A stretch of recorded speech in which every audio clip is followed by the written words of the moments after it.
তোরা বই রেছোস, আয় ফুচকা খাইতে যাই। বন্ধু ল ফুচকা খাই যাই। কিন্তু প্রত্যেকবার তো বিল আমরাই দেই, কিন্তু আজকে ফুচকার বিল দেবো শাহিন। ফুচকা খাই ল।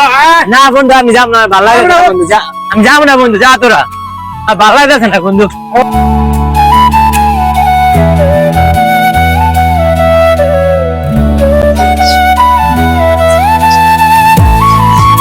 ওই আমাকে 3 প্লেট ফুচকা দাও।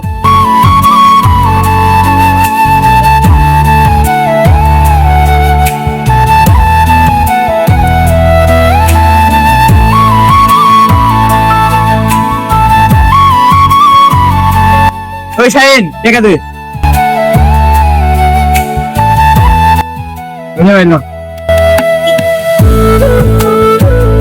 বন্ধু, আমার কাছে যে 1 টাকা নয়, তুই বুঝলি কেমনে? আরে বেটা বন্ধুর পিস যদি 50 না বাজে লইলো না কা বন্ধুর পিস যদি 50 না তো কেমন বন্ধু হইলো বেটা 50 টাকা নাই এটা আমি বুঝি না আবার কল লাগে।